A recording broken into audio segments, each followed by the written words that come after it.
Bom, vamos lá então, Tribunal do Júri, parte 4.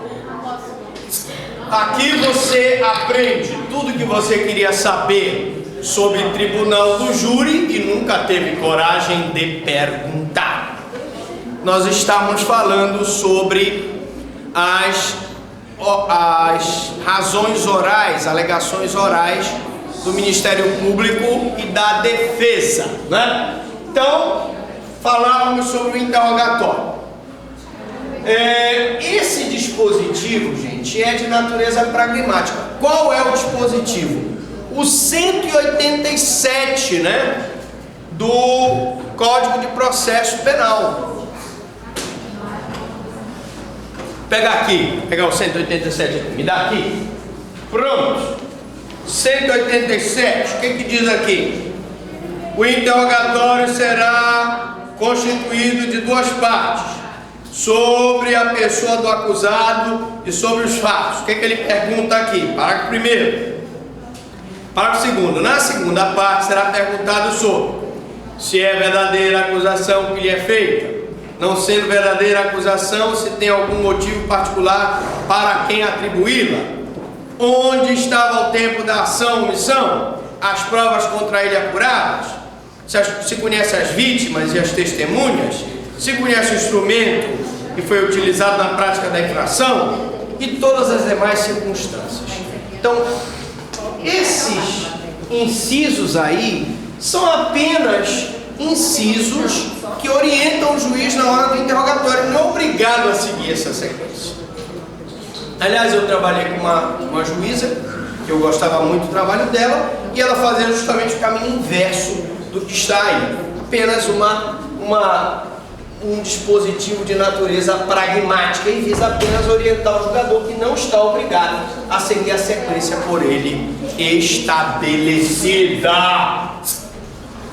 Não deverá mais ser nomeado curador para assistir o réu menor de 21 e maior de 18, porque nós já sabemos que o réu maior de 18 já atingiu maioridade penal e a maioridade civil, portanto ele não precisa mais ser representado. No interrogatório, o acusado não pode apresentar-se sem defensor, ninguém pode ser processado nem julgado sem defesa, e aí, se não tiver defensor constituído, o juiz nomeia um defensor público. Se não tiver defensor público, não poderá ser realizado o ato, porque se a instrução processual for realizada sem a presença do defensor, isso gera nulidade processual, porque não pode a pessoa ser processada nem julgada sem um defensor público. Caso haja necessidade, será nomeado defensor dativo, ok? Diz o ditado, para bom entendedor, meia palavra basta, né? Estamos aqui para assistir uma aula de processo penal. Quem quiser, evidentemente, discutir outros assuntos, pode se retirar, vai tomar um suco de maracujá. Está fazendo um calor enorme aqui, toma um suco de maracujá, bate um papo, aproveita e conversa sobre o Félix da novela, se está bem, né? E tal, o César, se vai morrer, se não vai, ele é desgraçado. Interrogatório. O juiz, no início do interrogatório, perguntará ao acusado se ele tem defensor. Se ele responder sim, eu tenho, a partir daquele momento, o defensor poderá funcionar no processo. Ah, professor, mas ele não trouxe uma procuração para funcionar naquele processo. Não tem problema nenhum. Ele junta depois essa procuração. O juiz dá o prazo para que ele faça juntar. Existe nulidade no ato? Não.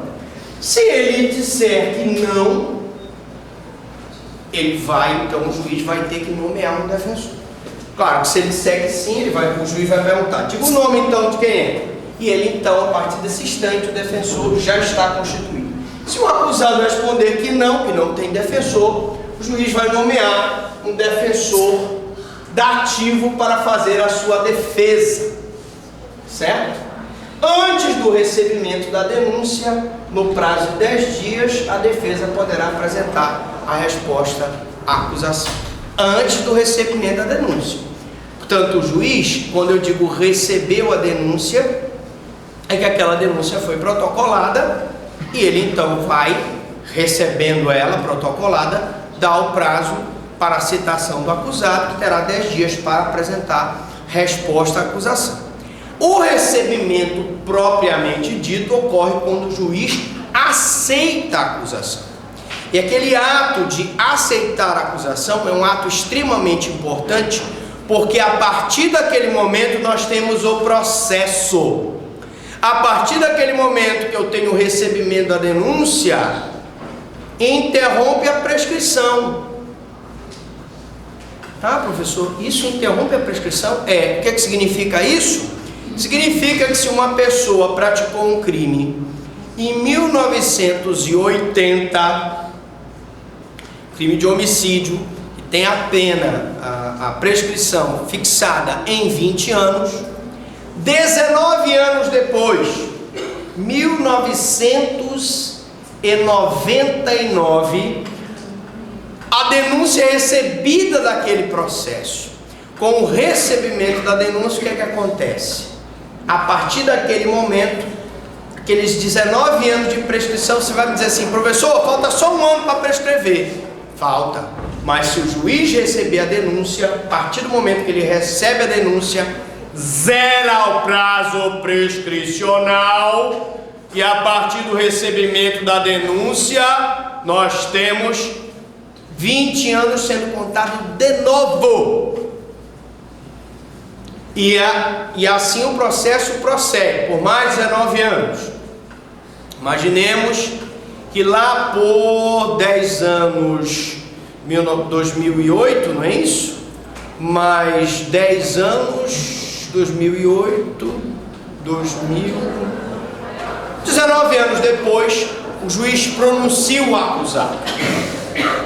Na hora em que ele pronunciar o acusado, faltava só um aninho para prescrever de novo.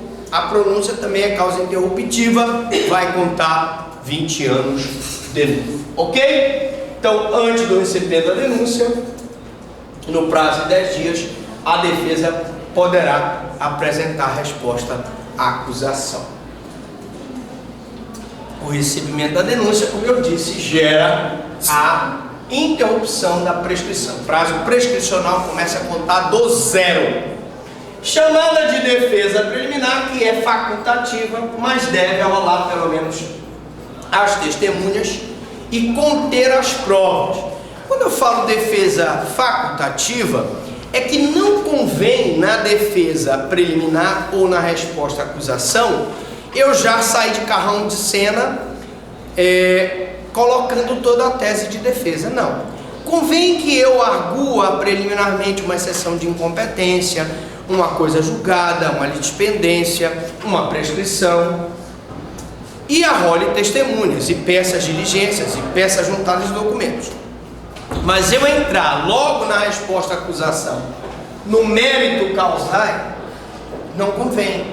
Eu entrar no mérito da questão não convém, a não ser que se trate de alguma coisa substancial. Por exemplo, se eu tiver no meu cliente uma legítima defesa, caso em que eu devo colocar logo a tese na preliminar, na resposta à acusação. Mas eu não posso deixar de arrolar as testemunhas, dizer quais são as provas que eu quero produzir, oferecer as exceções de incompetência do juiz e demais exceções, arguir incompetência, coisa julgada, dispendência, etc. Para que todo o objetivo da resposta à acusação é impedir que o juiz receba a denúncia. Beleza? Ok. Alright. Interrogatório.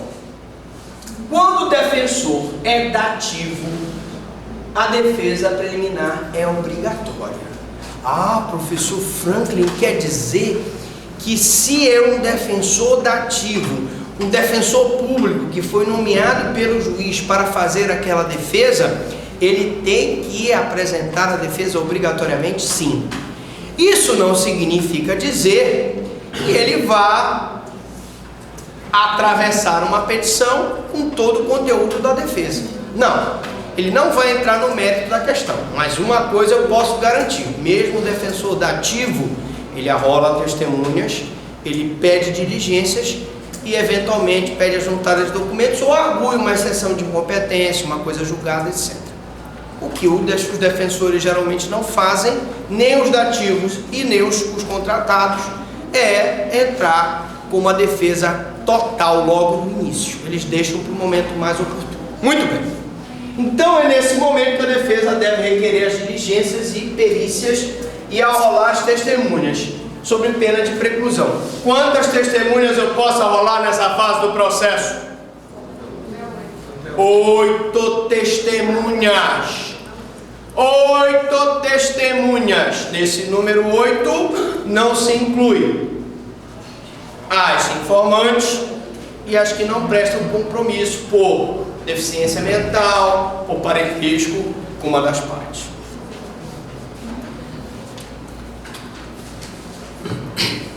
No procedimento comum, a acusação e a defesa podem arrolar até 8 testemunhas numerárias, não sendo contadas nesse número as informantes, que são aquelas que não prestam compromisso, por exemplo, a mãe do acusado, né, a mãe da vítima, em virtude do parentesco próximo com o acusado, ou menoridade, menor de 18 anos, que presta testemunha, não presta compromisso, problemas mentais, o louco, furioso, não presta compromisso. O cara é louco. Você vai me dizer: poxa, professor, mas o louco pode ser testemunha? Pode. O louco é louco, mas não é burro. Ele pode ir lá e dizer: eu vi quando o cara matou. Aliás, muito interessante falar um pouco do louco. Vocês sabem que o louco é louco, mas ele não é burro. Ele não joga, ele não queima dinheiro, não joga dinheiro fora. Imaginemos, por exemplo, que uma pessoa louca está aqui, sentado, tranquilo, e vem um outro de lá, um outro louco, uma faca, para tentar matar o louco de cá. Então, o louco é louco, mas não é burro. Ele vê o cara vindo com uma faca para matá-lo, ele pega um porrete, dá-lhe uma cacetada e mata o outro cara. Ele é louco, sendo louco, provado através de atestado, né, médico ou laudo pericial, feito através de um incidente de insanidade mental, ele não pode sofrer uma aplicação de uma sanção penal, ele vai ser submetido a uma medida de segurança, que no caso do homicídio, como é punido com reclusão, vai ser uma medida de segurança de internação. Mas convenhamos, é uma questão que a gente vai deixar para comentar depois com vocês. Esse louco não poderia ir à júri, ao invés de sofrer uma absolvição sumária pela sua loucura comprovada num laudo pericial? Ele não poderia ir à júri e provar perante os jurados que ele agiu em legítima defesa? Poderia. E é isso uma das coisas que o Capês defende no livro dele. Mas vamos deixar esse assunto para depois dos comerciais. Vamos continuar aqui. Então, a resposta à acusação é a impugnação da acusação. O que anula o processo é a ausência da concessão de prazo para a resposta, e não a ausência de resposta, que geralmente não se tem a resposta. Se tem o arrolamento das testemunhas, de diligências e juntada dos documentos. Bom, agora é um momento ímpar da nossa aula. O que nós chamamos de mutatio libelli, mudança da acusação. Mutatio libelli, ou mudança da acusação. Meus amigos, é um assunto difícil, mas não é impossível de se entender. Veja, o réu, ele não se defende da capitulação, ele se defende dos fatos que estão expressa ou implicitamente contidos na denúncia. Então, um cidadão que assaltou uma senhora que estava com uma bolsa. Essa bolsa, vem daqui, quem diz quem é essa bolsa? É sua? É Louis Vuitton? É ou não? É? Ou é China mesmo? Não, é China. Bom, geralmente as mulheres não querem revelar quando é China. A sua, por exemplo, tá com a cara de China também. Mas enfim, é o quê? Made in China. Alguém tem uma bolsa original aqui? A senhora, aquela rosa ali. É morango, tá bom. Mas é China ou não? Ela ficou aborrecida, não quer nem responder. Bom, eu não quero causar constrangimento às mulheres, mas o cara em cima de uma moto, juntamente com o seu comparsa, assalta a bolsa da nossa colega. Uma colega, eu também, se eu pudesse, compraria só uma bolsa made in China, não compraria original, que é muito caro. Bom, mas enfim, imagine que um ladrão vai e te assalta, ele e um comparsa em cima de uma moto. Logo em seguida ele vai numa joalheria e assalta e mata o dono da joalheria. Imaginemos que por um lapso o inquérito policial só apura a primeira conduta dele. E na instrução, as testemunhas, quando prestam depoimento, falam que além do furto da tua bolsa, eles também teriam subtraído a joalheria e teriam matado o dono da joalheria.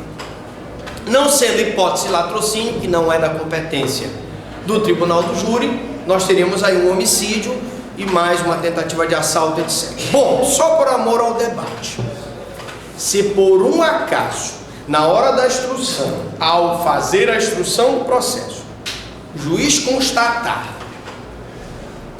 que na acusação não há circunstância expressa ou implicitamente contida, ele determina a parte que emende a acusação. É a mutatio libelli com aditamento. E aí ele dará prazo para o Ministério Público aditar aquela denúncia para incluir o fato que não estava contido antes na denúncia, dará prazo para o defensor fazer a resposta à acusação e só então é que ele poderá prosseguir na instrução. Na mutatio libelli diz o seguinte: encerrada a instrução probatória, se entender cabível nova definição jurídica do fato em consequência de prova existente nos autos, de elemento ou circunstância da infração penal não contida implicitamente ou expressamente na acusação, o MP deverá aditar a denúncia ou queixa no prazo de 5 dias. Preste atenção. Ele fez a acusação contra aquela pessoa por um homicídio simples, e era um homicídio qualificado, por recurso que tornou impossível a defesa do ofendido, por motivo torpe, ou por motivo fútil, ou por tortura ou envenenamento. Era um homicídio com ocultação de cadáver. O promotor só fez o homicídio, não denunciou ocultação de cadáver. Nesse caso, eu vou ter uma mutatio libelli, mudança da acusação. É isso que significa mutatio libelli, mudança da acusação. O MP então pode aditar a denúncia ou a queixa no prazo de 5 dias. E evidentemente que se o juiz deu 5 dias para a mudança da acusação, também eu tenho que ter 5 dias para que a defesa apresente a resposta dessa mudança que foi feita, sob pena de violação do princípio do contraditório e da ampla defesa. Se em virtude desta houver sido instaurado o processo no crime de ação penal pública, reduzindo-se a termo o aditamento quando for feito oralmente. O promotor pode fazer oralmente. Feito oralmente, a defesa vai ter oportunidade oral também de contraditar o aditamento. Se for feito por escrito, no prazo de 5 dias, a defesa também terá 5 dias para fazer o aditamento. Bom, e aí eu tenho a fase do iudicio in accusatione chegando ao seu fim, que é justamente a decisão, a sentença. Aqui eu vi a denúncia, a citação, resposta à acusação, oitiva da vítima, testemunhas de acusação, testemunhas de defesa, interrogatório do acusado, razões finais da acusação, da defesa, e agora eu estou para a sentença. Nessa sentença aqui, nessa decisão, que é o final da fase do juízo da acusação, eu posso ter uma decisão de pronúncia, de impronúncia, de absolvição sumária, de desclassificação. Beleza?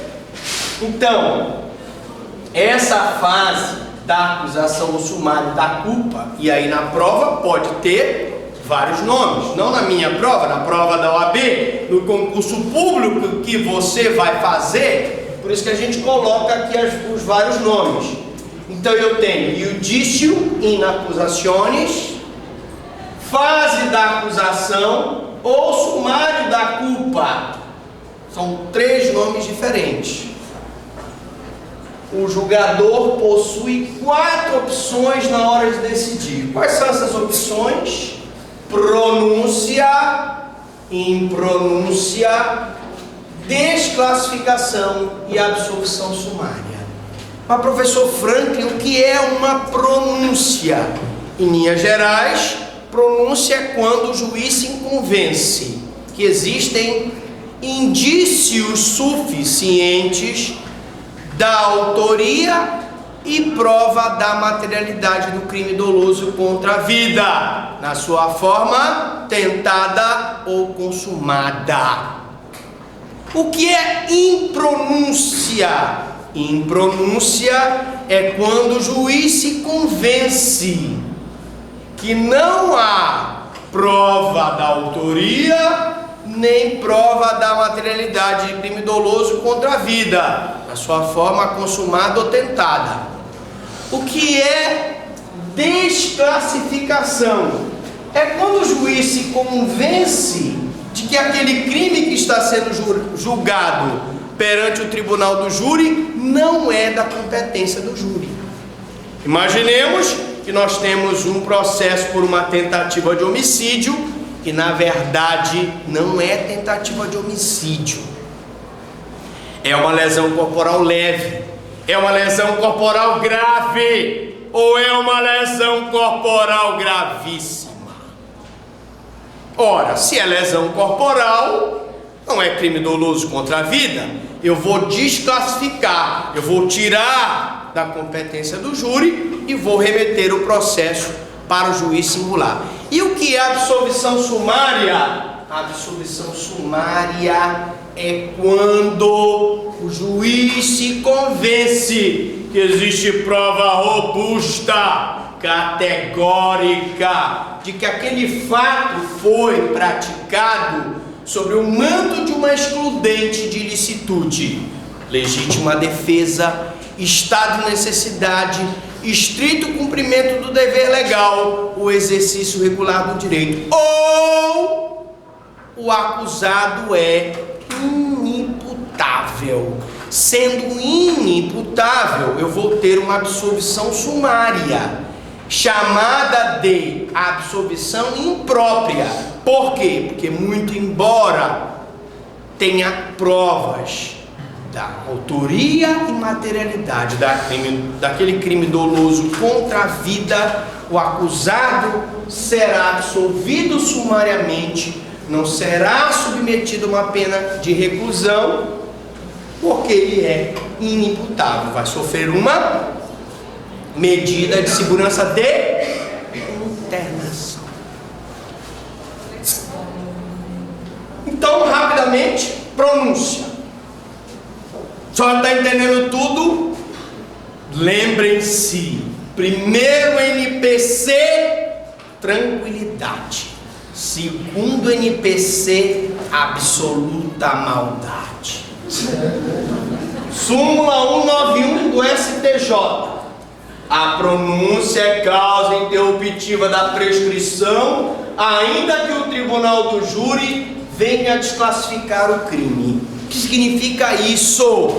Se eu pedisse para vocês explicarem as súmulas na prova, Seria interessante. Como é que você explicaria essa súmula? Simples. Eu disse que o recebimento da denúncia é causa interruptiva da prescrição. Crime de homicídio prescreve 20 anos. 19 anos se passaram, falta um ano só para prescrever aquele homicídio. Se o juiz receber a denúncia, zera, começa a contar 20 anos de novo. 20 anos de instrução, quase 20 anos, 19 anos, está faltando pouco para completar 20. O juiz pronuncia o acusado, interrompe a prescrição. Mas professor, e aí? E aí, pronunciado, ele vai ser submetido a julgamento pelo tribunal do júri. Imaginemos, por amor ao debate, que no tribunal do júri os jurados desclassifiquem a infração. Ao invés de tentativa de homicídio, por exemplo, eles dizem que é uma lesão corporal leve ou lesão corporal grave. E aí o crime não é da competência do tribunal do júri. Mas professor, durante todo o processo, respondeu como se fosse uma tentativa de homicídio consumado. Uma tentativa de homicídio e não foi consumado, e agora no júri ele vai responder como se fosse uma lesão corporal. A desclassificação posterior, ela prejudica a pronúncia como causa interruptiva da prescrição? Não.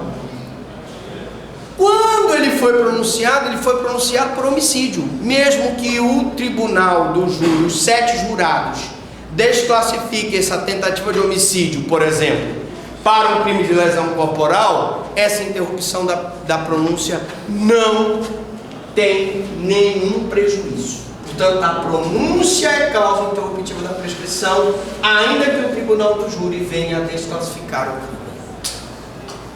Cuidado! O que é pronúncia? Pronúncia é uma sentença interlocutória mista e não terminativa. Por que ela é interlocutória mista? Porque ela decide uma fase do processo. Ela não decide o mérito da causa. Ela não decide o mérito. Por que ela é não terminativa? Ela não termina o processo. A pronúncia é apenas uma catapulta que o juiz dá, catapultando o réu para que ele seja julgado pelo tribunal do júri, que é formado pelos 7 jurados. Então ela é interlocutória mista e não terminativa. Ela não termina o processo. Põe fim a uma fase do processo sem, no entanto, encerrar o processo sem julgar o mérito. O juiz, ao pronunciar o acusado, ele não deve entrar muito no mérito, sob pena de influenciar no ânimo dos jurados, porque quem vai julgar é os jurados. O juiz que pronunciou, ele apenas está dizendo, olha, esse aqui tem que ser submetido ao tribunal do júri. Só isso, tá certo?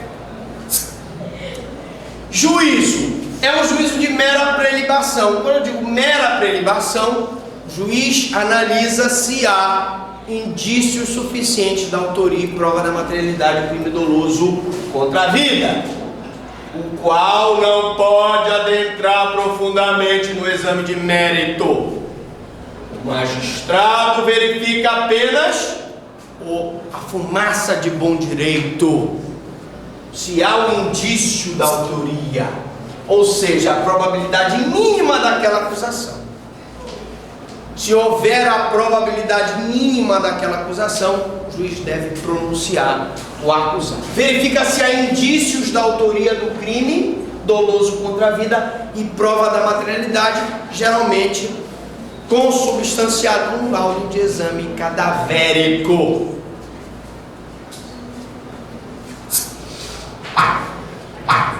Professor, o senhor pode nos falar aqui da prova na pronúncia e do princípio do indúbio pro societate? Vamos lá.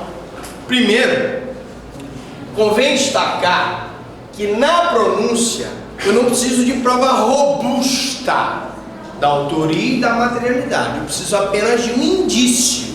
Como os italianos falam, indici sufficiente della colpevolezza, ou seja, um indício suficiente da culpabilidade. Portanto, por essa razão, não é preciso prova plena para a pronúncia. Basta indício suficiente da autoria e comprovação do corpo de delito, da materialidade do crime.